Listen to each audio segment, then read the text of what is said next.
नमस्कार दोस्तों। आज हम इस वीडियो में जानेंगे चंद्रमा का जन्म कैसे हुआ, जो हमें रातों को जो है रोशनी प्रदान करता है। उसका जन्म कैसे हुआ और वह रोशनी प्रदान करने की कहानी क्या है, उसके बारे में जानेंगे। आज हम सिर्फ यही जानेंगे कि चंद्रमा का जो हमारा वेद पुराण में लिखा हुआ है, उस तरीके से हम जानेंगे किस तरीके से जो है चंद्रमा का जन्म हुआ है। क्योंकि दूसरा पार्ट हम जानेंगे जिसमें जो है वैज्ञानिक क्या कहते हैं कि चंद्रमा का जन्म कैसे हुआ है और क्यों जो है चंद्रमा से रोशनी निकलती है। जो हमारे वेद पुराण में लिखा हुआ है उसके बारे में पहले हम जानते हैं। तो अगर चैनल पर नए हैं तो चैनल को सब्सक्राइब कर लें, वीडियो को लाइक और शेयर करें। और चलिए वीडियो को शुरू करते हैं। कौन है चंद्रदेव, कैसे हुआ उनका जन्म, आइए जानते हैं। जैसा कि आप सभी को पता है, इतना सुंदर दिखने वाला चांद रातों को जो है रोशनी भी देता है, लेकिन रोशनी उतनी तेज़ नहीं होती है। लेकिन हाँ, उस रोशनी को पाने के लिए जैसे कि काफ़ी सारे लोग जो है चंद्रमा के लिए व्रत भी रखते हैं, चाहे करवा चौथ का व्रत हो या बहुत सारे जैसे कि ईद का चांद भी लोग देखते हैं। तो यह जो चंद्रमा का महत्व है, किसी भी धर्म में जो है हमेशा जो है इसकी महत्व बढ़ती ही रहती है। बाकी आप सभी को पता है, ग्रहों में बात की जाए तो चंद्रमा का नाम जो है लिया जाता है। सुंदर सलोने चंद्रमा को जो है देवताओं के सनाम पूजा जाता है। पूजनीय माना जाता है चंद्रमा भगवान को, या चंद्रमा कह लो या चंद्रदेव कह लो। चंद्रमा की जन्म की कहानी अलग अलग पुराणों में देखने को मिलती है। ज्योतिष और वेदों में जो है चंद्र को मन का कारक माना जाता है, कि जो चंद्र है यह जो है आपके मन की बातें जान लेता है अगर आप इनकी साइड लगातार आप देखते रहते हो।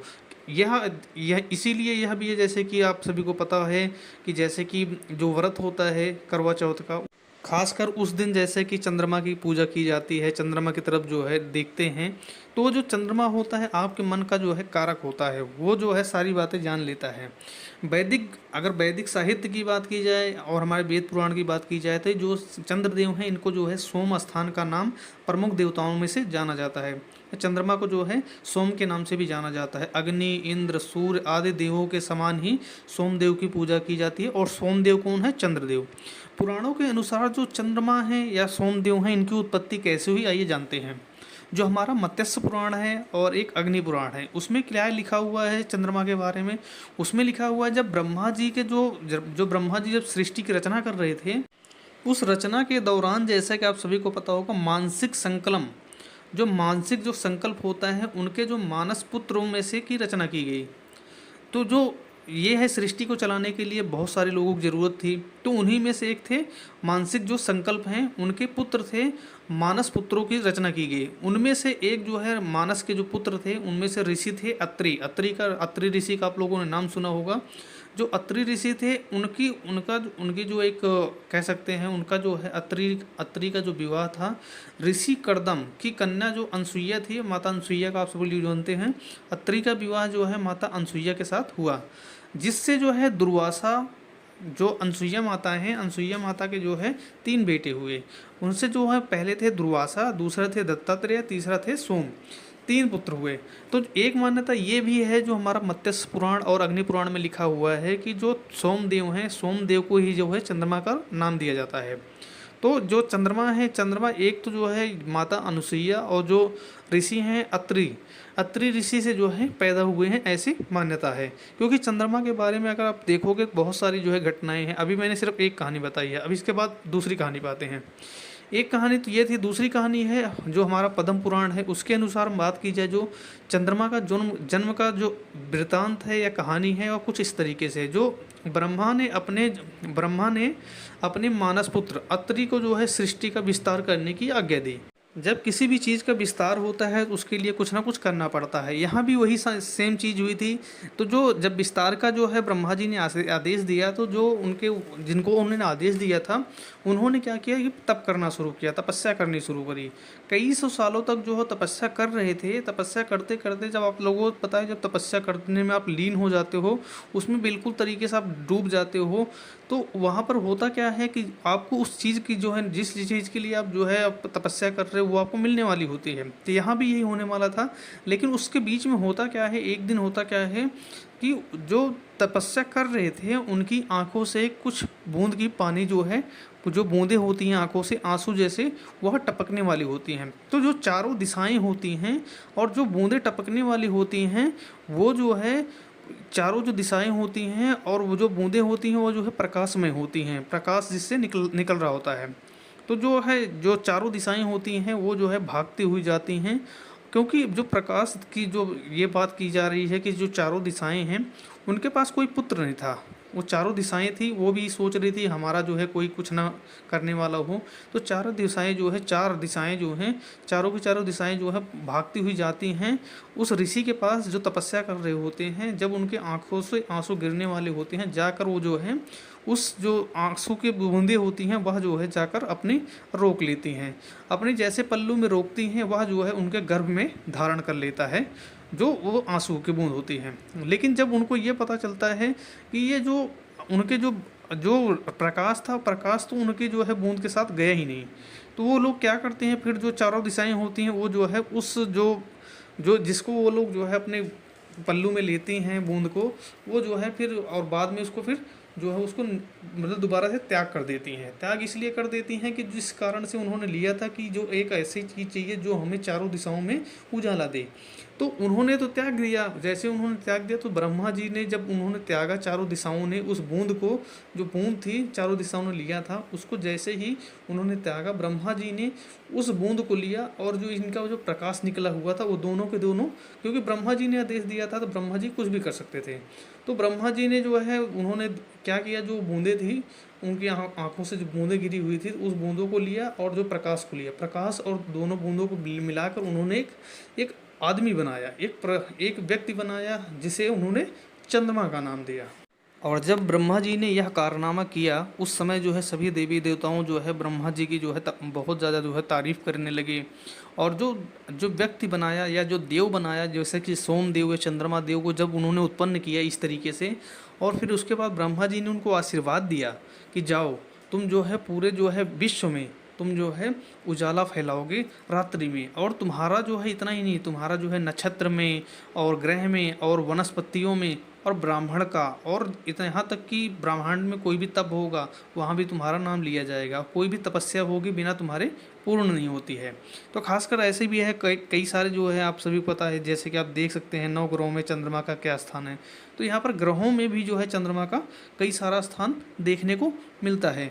इसी तरीके से जो औषधियाँ हैं, जैसे कि जड़ी बूटियाँ होती हैं, ऐसी मान्यता है कि सूर्य की रोशनी से तो पौधे जो है बढ़ते ही हैं, लेकिन हाँ रात में जब तक कुछ ऐसी जड़ी बूटियाँ होती हैं जब तक उस पर जो है चंद्रमा की छाया नहीं पड़ती है तब तक उसको वो उस लायक नहीं होती है कि वह जड़ी बूटी काम करने लग जाए। हालांकि अब तो जो है इंग्लिश दवाइयाँ आने लग गई हैं, लेकिन पहले वनस्पतियों से काम होता था। तो जो चंद्रमा की छाया होती है उन वृक्षों पर पड़ने के बाद ही जो है वह वृक्ष जो है उस लेवल का हो जाता था कि जैसे कोई दवाई बनानी जा सकती थी। तो यह थी जो है दूसरी कहानी चंद्रमा की। तीसरी कहानी आती है स्कंद पुराण की। स्कंद पुराण में बताया गया है कि जब देवों और दैत्यों दोनों मिलकर जो है, जैसे आप सभी पता है भगवान और जितने भी राक्षस थे वो लोग मिलकर जो है समुद्र मंथन कर रहे थे। जब वो लोग मंथन कर रहे थे तो उनमें उसमें से जो है जो समुद्र मंथन हो रहा था उसमें से काफ़ी समय तक जो है कई सारी चीज़ें निकल के आती हैं, जिसमें ऐरावत हाथी भी था जिसको इंद्र ने रख लिया था, अमृत भी निकल के आता है, विष भी निकल के आता है। विष को भगवान भोलेनाथ ने पी लिया, उनके गले में जो है कंठ में अटक जाता है और उनसे जो है वो नीलकंठ भी कहलाए। इसी तरीके से अमृत मिला तो जो है थोड़ा सा जो है विवाद भी छिड़ गया जो है। उसके बाद भगवान विष्णु ने, आपको पता है, एक स्त्री का धारण करके जो है सभी देवताओं को उन्होंने अमृत पिलाया और सारे देवता को अमर करवाया। तो इसी तरीके से जब ये हो रहा था, जो क्षीर सागर में या फिर समुद्र मंथन कह लो जब हो रहा था, उसमें से जो है टोटल जो निकले थे 14 रत्न निकले थे। ऐसी मान्यता है कि जो है वो 14 रत्न जो निकले हुए थे उनमें से एक जो था, एक था चंद्रमा। और चंद्रमा को जैसे जिसे लोक कल्याण हेतु जो है ऐसी मानी जाती है, लोक कल्याण के लिए जो है चंद्रमा को जब वो निकले थे तो उनको जो है भगवान विष्णु ने आशीर्वाद दिया था कि तुम्हें जो है लोक कल्याण के लिए काम करना पड़ेगा। हालांकि बाद में भगवान भोलेनाथ के जो है वो सर पे विराजमान हुए। उसके भी कई सारे कारण हैं उन्होंने सर पे विराजमान क्यों हुए चंद्रमा, उसके बारे में एक अलग सेपरेट वीडियो बनाऊंगा क्योंकि वो कहानी बहुत बड़ी हो जाएगी। कि भगवान भोलेनाथ का मैं वैसे अगर आपको बताऊं, भगवान भोलेनाथ के जो ससुर थे दक्ष प्रजापति, अगर आप लोग जानते होंगे, तो उन्होंने जो है उनकी और जो चंद्रमा है इनके बीच में कुछ किसी बात को लेकर बहसबाजी हो गई थी, बहुत बड़ी जो है बहसबाजी हो गई थी। और जो दक्ष प्रजापति उन्होंने श्राप दे दिया था और उस श्राप से बचने के लिए जो है वो भगवान भोलेनाथ के पास पहुंच जाते हैं। मतलब ये था कि अगर वो श्राप कोई भी अगर उसको काट सकता था या उनकी जान बचा सकता था चंद्रमा की, अगर सृष्टि में भगवान ने किसी चीज़ को बनाया है तो वो चीज़ ख़त्म नहीं हो सकती है। तो जैसे चंद्रमा था, चंद्रमा भी ख़त्म नहीं हो सकता था। तो वो जो है उससे बचने के लिए उनके पास एक ही रास्ता था, वो थे भगवान भोलेनाथ, क्योंकि उनके दामाद थे। तो जो है जो चंद्रमा थे उनको पता चल गया कुछ नहीं हो सकता, तो भगवान भोलेनाथ के पास आते हैं, उनके सामने जो तपस्या करते हैं चंद्रदेव। और भगवान भोलेनाथ के सामने जब काफ़ी समय तक तपस्या करते हैं, भगवान भोलेनाथ को सारी दुख सुख दुविधा बताते हैं और ये भी बताते हैं भगवान विष्णु ने मेरे को यहाँ पर भेजा है, क्योंकि सृष्टि के रचयिता भगवान विष्णु ही हैं। उनको सब कुछ पता है कि कहाँ पर क्या होने वाला है और कैसे किसी चीज़ की समस्या का समाधान होगा। तो वही उनके साथ भी हुआ था चंद्रमा के। तो उन्होंने भगवान भोलेनाथ के पास भेज दिया था। भगवान भोलेनाथ ने जब ये देखा कि भगवान विष्णु ने भेजा हुआ है और मेरे ससुर ने ही तुम्हें जो है श्राप दिया हुआ है कि तुम बचोगे नहीं, मर जाओगे। अब उनको बचने के लिए जो है, अब जब तक उनके माथे पे विराजमान नहीं हो सकते तभी तभी उनके ऊपर जो है कोई काल मंडरा नहीं सकता, क्योंकि भगवान भोलेनाथ के पास जो है कोई भी काल आता है उनका आशीर्वाद लेकर चला जाता है। लेकिन अगर भगवान भोलेनाथ के ही सिर पर अगर जो है चंद्रमा रहेगा तो उसको काल कभी भी नहीं ले जा सकता। यही कारण था भगवान भोलेनाथ को जब सारी दुख दुविधा चंद्रमा ने अपनी बताई, तब जो है उन्होंने जो है उसको जो है जो चंद्रमा है उनको जो है अपने शीश पर धारण किया। जब उनको शीश पर धारण किया उसके बाद से ही जो है चंद्रमा ये सब लगा लो अमर हो गए। कोई भी चीज़ होती है, चाहे देवी हो चाहे देवता हो, सभी के बीच में विवाद होता रहता है। इसी तरीके से थे हमारे चंद्रमा। चंद्रमा और गणेश जी के बीच विवाद हुआ, और जो दक्ष प्रजापति भगवान भोलेनाथ के जो है जो ससुर थे उनके साथ भी विवाद हुआ था उनका। पहले हम ये जानते हैं जो गणेश जी हैं उनके साथ क्या विवाद हुआ। जैसा कि आप सभी को पता है चंद्रमा जो है देखने में कितना मनमोहक लगता है, कितना सुंदर लगता है देखने में। तो इस बात को लेकर कहीं ना कहीं जो चंद्रमा जी थे इनको जो भी अभिमान भी था थोड़ा सा। तो यह भी जैसे गणेश जी, आप सभी को पता है गणेश जी को जैसे कि भगवान जो श्री कृष्ण हैं उन्होंने जो है उनको आशीर्वाद दिया था कि ब्रह्मांड में किसी की भी पूजा की जाएगी सबसे पहले वह जो है पूजा सबसे पहले आपकी होगी। तो गणेश जी को भी इस बात का था कि पूरे विश्व में जितनी भी पूजा होगी सबसे पहले मेरी होगी, पूरे ब्रह्मांड में जितनी पूजा होगी सबसे पहले मेरी होगी। लेकिन जो है सब लोग जो है इस बात को लेकर हाथ जोड़कर जो है गणेश जी के सामने जो है झुक गए कि हाँ ठीक है हम सभी लोग मान। लेकिन जो चंद्रमा थे, ये चंद्रमा जो है अपनी जो सुंदरता थी उसके ऊपर ऐसी मान्यता है इनको थोड़ा सा अभिमान हो गया था। इस बात को लेकर जो है जो गणेश जी हैं वो जो है थोड़ा सा जो है चंद्रमा के ऊपर गुस्सा हो गए, और गुस्सा होने के बाद जो है क्रोध में आकर जो श्री गणेश जी हैं उन्होंने जो है चंद्रमा को श्राप दे दिया, आज से तुम काले हो जाओगे। तो जैसे कि उन्होंने, जैसे आप देख सकते हैं वीडियो के माध्यम से, जो चंद्रमा है उसको अपनी थोड़ी सी जो चमक थी वो जो है बहुत ज़्यादा थी, तो उनको जो है इस बात पे अभिमान हो गया था। तो गणेश जी ने जो है उनको जो है कि एक जो श्राप दिया कि आपको जो है अब आप काले हो जाओगे। जो धब्बा दिखता है वो यही है कि जो है उनके अंदर जो है अब थोड़े से काली काली चीज़ें दिखाई। तो गणेश जी ने उनको आशीर्वाद दिया। एक फैक्ट की बात आपको और बताता हूँ, जो चंद्रमा है ना, ये चंद्रमा की जो है ऐसी मान्यता है कि इन्होंने 27 शादियाँ करी हुई थी, और 27 शादी पुराणों के अनुसार जो चंद्रमा की जो है विवाह जो है 27 कन्याओं से हुआ था। ये कन्याएं जो थी इनका नाम था रोहिणी, रेवड़ी, कृतिका, मृगशिरा, आद्र, पुनर्वसु, सुनीता, पुष्य, अश्वलेषा, मेघा, स्वाति, चित्रा, फाल्गुनी, हस्त, राधा, विशाखा, अनुराधा, ज्येष्ठा, मूला, आषाढ़, अभिजीत, श्रावण, सर्विस, शताभिषिक, प्रपोदोस्क, अस्युज और भरणी। तो ये भी सारी चीज़ें जो नाम आपने सुने ये 27 कन्याएं हैं। इनमें से कुछ जैसे आषाढ़ है, आप सभी को पता है, अगर हिंदुओं के जो मासिक कैलेंडर है उनमें से इनका नाम आता है। इसी तरीके से अगर बात की जाए श्रावण, यह भी नाम आता है। तो ये सारे के जैसे जो महीने हैं वो जैसे 27 कन्याएं थी, इनसे जैसे विवाह हुआ था। तो अगर कोई मास के नाम से भी है तो उनके साथ भी इनकी जो है विवाह हुआ है। तो यह भी काफ़ी देखने वाली बात है, रोचक बात है कि जो चंद्रमा हैं इनके जन्म तो हैं ही, लेकिन इनकी विवाह की भी है उतनी अच्छी जो है कहानी है कि इन्होंने जो है ऐसी मान्यता है कि 27 जो कन्याएं थी उनके साथ इनका विवाह हुआ था। तो ये था पूरा वीडियो का सार। जैसा आप सभी लोग जान सकते हैं कि ये जिसमें सिर्फ मैंने चंद्रमा के बारे में बताया, वेद और पुराणों में क्या क्या लिखा हुआ है।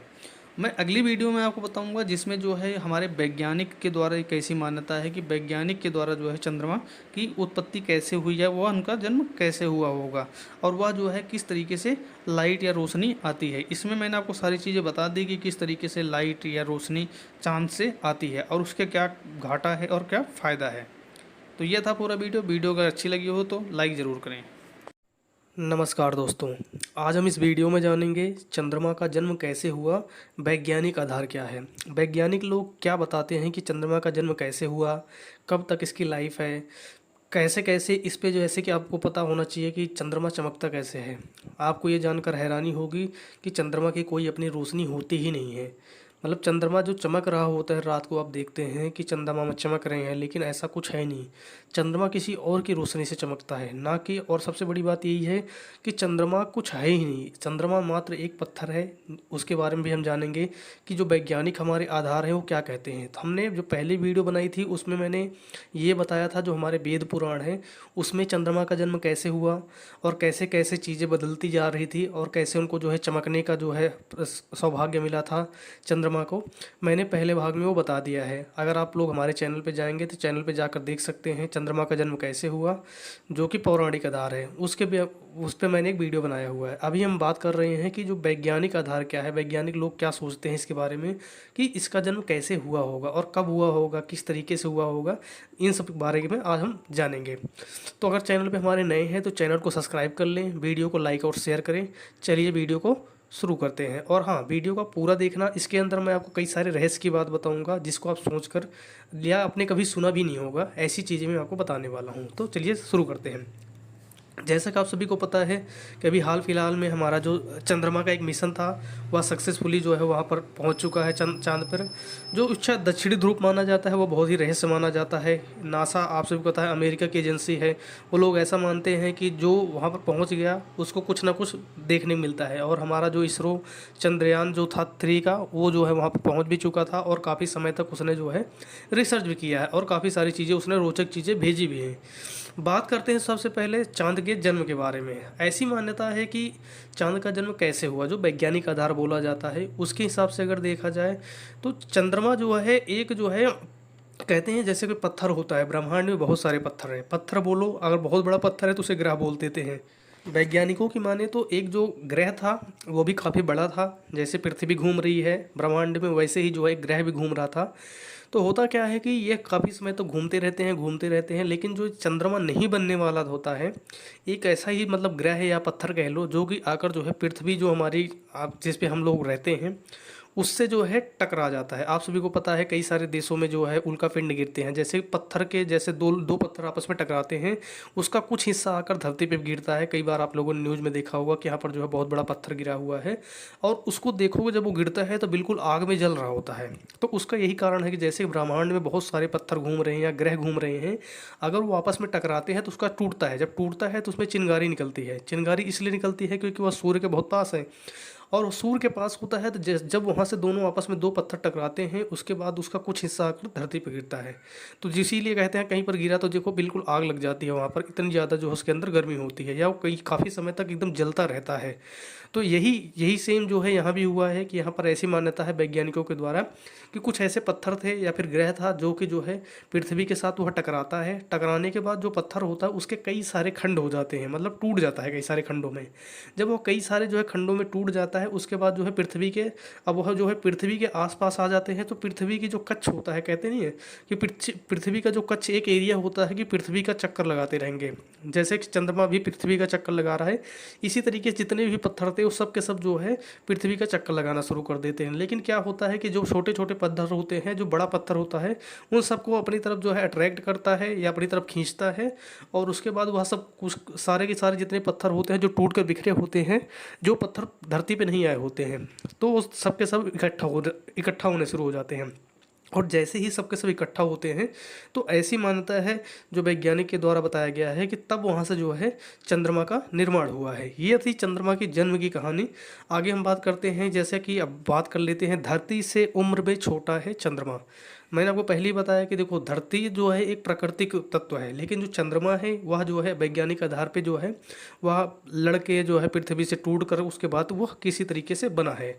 तो चंद्रमा जो है, चंद्रमा लगभग जो है 4.5 अरब साल पुराना माना जाता है। कुछ अंतरिक्ष यात्रियों या धरती पे जो चट्टानें हैं ऐसी मान्यता है, या वहाँ का जो कहते हैं मिट्टी लेकर आए हैं उसको चेक करने के बाद जो है पता चलता है कि 4.51 जो है अरब साल पुराना है चंद्रमा। अगर वही बात की जाए जो है पृथ्वी की, पृथ्वी का जो मान्यता है कि जो पृथ्वी कितनी साल पुरानी है, 4.54 अरब वर्ष पुरानी है। तो ये देखो कि मतलब कि जो चंद्रमा है वह 4.51, ये फिर इससे ये साफ साफ जाहिर हो सकता है जब ब्रह्मांड का निर्माण हुआ होगा तो ज़्यादा समय बाद नहीं, लेकिन हाँ अगर ये 3 अरब वर्ष पुरानी बात है तब भी जो है बहुत पुरानी जो है धरती मानी जा सकती है। तो ये है कि जो है जो चंद्रमा और पृथ्वी ज़्यादा समय इनके बीच का वो नहीं है कि इनका जब जब जन्म हुआ होगा वैज्ञानिक आधार पे। ठीक है, बात करते हैं अगली बात है कि चांद के कारण पृथ्वी की रफ्तार कम हो रही है। अभी कुछ वैज्ञानिकों ने पाया है कि चांद जब जो है चंद्रमा पृथ्वी के सबसे नज़दीक होता है, आप सभी को पता है कि यह गुरुत्वाकर्षण होता है या फिर एक कक्ष में घूमना, मतलब आपके आस पड़ोस जो चीज़ें होती हैं वो मंडराती रहती हैं। कोई बड़ा ग्रह होगा उसके आसपास चीज़ें मंडराती रहती हैं। तो यहाँ भी सेम कंडीशन है कि चांद जो है, जो चंद्रमा है वह पृथ्वी के सबसे नज़दीक ग्रह माना जाता है। तो सबसे नज़दीक माना जाता है तो उपग्रह वैसे जो है पृथ्वी का ही है। तो इस समय जो है ज्वार भाटा जो है काफ़ी स्तर बढ़ जाता है। इस दौरान जो है चंद्रमा पृथ्वी की घूर्णन शक्ति को कम कर देता है। तो इसी कारण से हर शताब्दी में जो है पृथ्वी जो है 1.5 मिली सेकेंड धीमी होती जा रही है। मतलब जो पृथ्वी की रफ्तार है वह धीरे धीरे कम होती जा रही है। कम कर कौन रहा है? चंद्रमा। चंद्रमा जब पृथ्वी के, आपको सभी पता है कुछ समय ऐसा आता है जब जो है चंद्रमा पृथ्वी के बहुत नज़दीक होता है, घूमते घूमते जो है कई बार पृथ्वी के बिल्कुल पास आ जाता है। तो यह भी काफ़ी सोचने वाली बात है। अब आपको मैंने पहले ही बता दिया जो चांद का जो है दक्षिणी ध्रुव जहाँ पर हमारा जो है चंद्रयान 3 अभी गया हुआ था लैंड करने के लिए, उसके बारे में अगर बात की जाए तो वहाँ पर जो है जो नासा है, अमेरिका की जो साइंटिस्ट एजेंसी है, वो लोग कहते हैं कि वहाँ पर बहुत बड़े बड़े पहाड़ हैं, गड्ढे हैं जहाँ पर सूरज की रोशनी नहीं पहुंच पाती है। तो हो सकता है वहाँ पर गड्ढों में जो है पानी या फिर ऑक्सीजन की कुछ चीज़ें मिल जाएं जिससे लोग जो है चांद पर जाकर बच सकें। बस एक रहस्य की बातें हैं, अभी तक कुछ ऐसा साबित हो नहीं पाया है। बाकी ये सब कुछ आगे देखने वाली बात है कि ऐसा कुछ होने वाला है नहीं। कुछ ऐसे क्वेश्चन है जैसे कि अगर अगर चांद ना हो तो क्या होगा। इसके बाद का जो क्वेश्चन हम बात करेंगे कि चांद चमकता क्यों है, यह आपका सबसे बड़ा क्वेश्चन होगा कि चांद चमकता आखिर कैसे है। पहले हम जान लेते हैं अगर चांद ना हो तो क्या होगा। अगर चांद ना हो तो बहुत बड़े बड़े बदलाव देखने को मिलेंगे। आप सभी को पता है सूर्य ग्रहण नहीं होगा, चंद्र ग्रहण नहीं होगा, चंद्र ही नहीं होता तो होगा कैसे।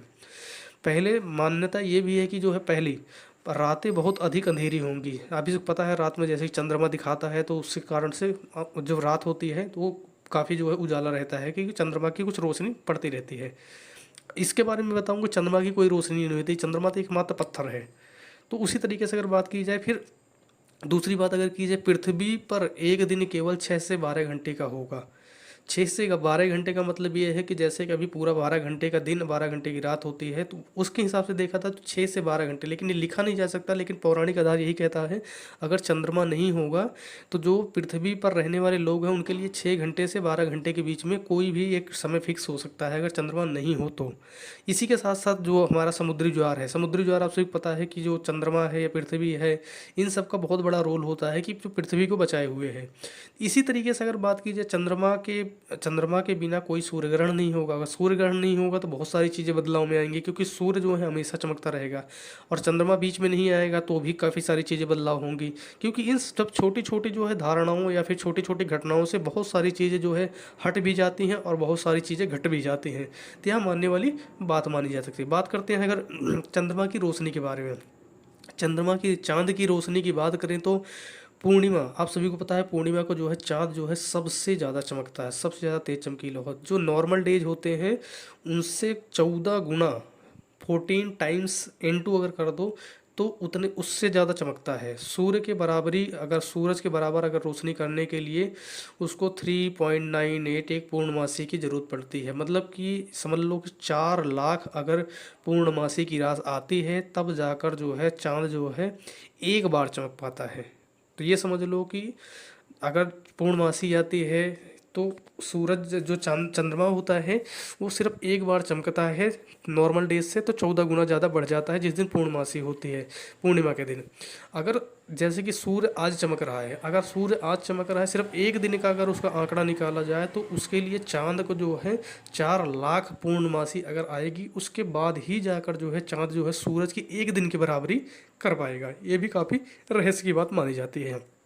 आपको एक खास बात और बता रहा हूँ, पूरा नहीं दिखता है चांद। हमें ऐसा लगता है कि चांद पूरा गोला सा दिखाई देता है, तो हमें चांद पूरा नहीं दिखाई देता। जैसा कि आप सभी को पता होना चाहिए, आपको यह जानकर आश्चर्य होगा कि हम धरती से चांद का पूरा हिस्सा नहीं देख सकते। हम उसका अधिकतम 59% हिस्सा ही देख पाते हैं, 41% हिस्सा हमें नज़र ही नहीं आता है।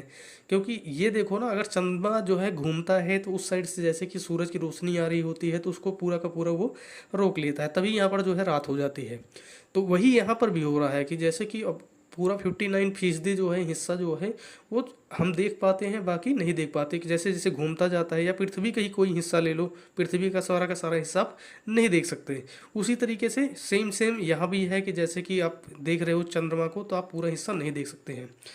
इसी तरीके से अगर बात की जाए, चांद पर कोई आवाज़ नहीं सुना। अगर ऐसा आपने अगर कोई भी एग्जाम की तैयारी करी होगी तो आपको यह भी जानकर काफ़ी हैरानी होगी। तो उसमें कुछ सवाल पूछे जाते हैं, जैसे कि अगर चांद पर परमाणु बम गिराया जाए तो धरती पर कितनी देर में आवाज़ सुनाई देगी। यह सारा जो है एक माइंड गेम होता है, ऐसा कोई सवाल बनाया जाता है कि क्योंकि देखो, चांद पर ना ही कोई पेड़ है, ना ही कोई पौधा है, ना ही कोई हवा है, ना ही कुछ पानी का भी कोई स्रोत मिला हुआ है। तो जब चांद पर वायुमंडल ही नहीं है, इसका मतलब वहाँ पर आप बगल में खड़े रहोगे तो भी आपको कोई भी आवाज़ सुनाई नहीं देगी। तो आप ये देखो ना, अगर चांद के बगल में खड़े हो तो भी आपको कोई आवाज़ नहीं, तो आप वहाँ पर परमाणु बम फेंक दो, कुछ भी कर दो, आपको यहाँ पर कुछ भी सुनाई नहीं देगा। इसी तरीके से बात की जाए कि अगर आप धरती पर आप 100 किलो के हैं, अगर आप चांद पे जाते हैं तो आप ये समझ लो कि 1/6। अगर आप 60 किलो के हैं तो आप वहाँ पर सिर्फ 10 किलो को रहोगे। तो ये सोच लो 1/6 का वहाँ का फॉर्मूला चलता है कि अगर आप 60 किलो के यहाँ पर धरती पर अगर पाए जाते हो, आप अगर चांद पे चले जाओगे, आप सिर्फ 10 किलोग्राम के वहाँ पर माने जाओगे, क्योंकि वहाँ पर वायुमंडल है ही नहीं। इसके अलावा अगर बात की जाए, चांद से आकाश हमेशा जो है काला दिखाई देता है।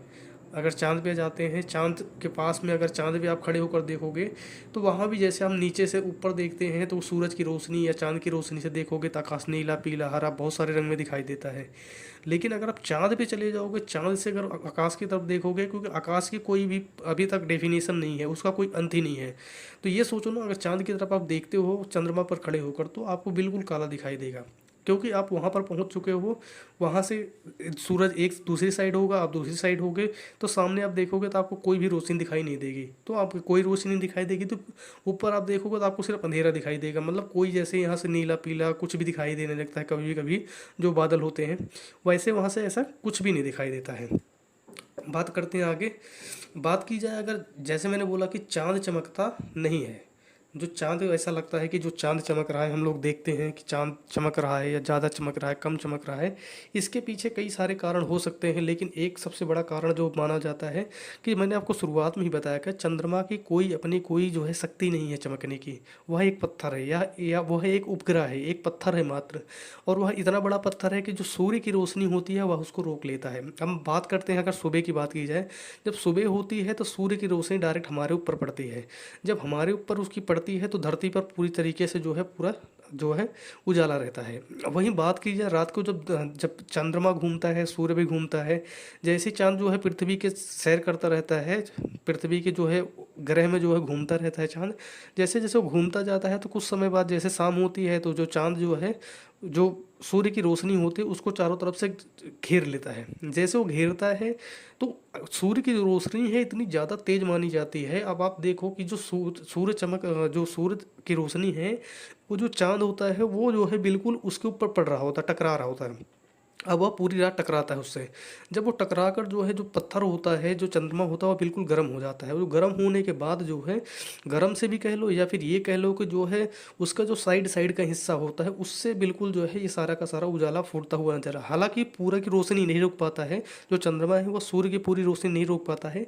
कुछ जो रोशनियाँ रह जाती हैं, इसी कारण से जो ये हिस्सा दिखाई देता है चमकता हुआ कि चंद्रमा चमक रहा है, दरअसल वो चंद्रमा नहीं चमक रहा होता है, वह चमक रहा होता है सूरज ही।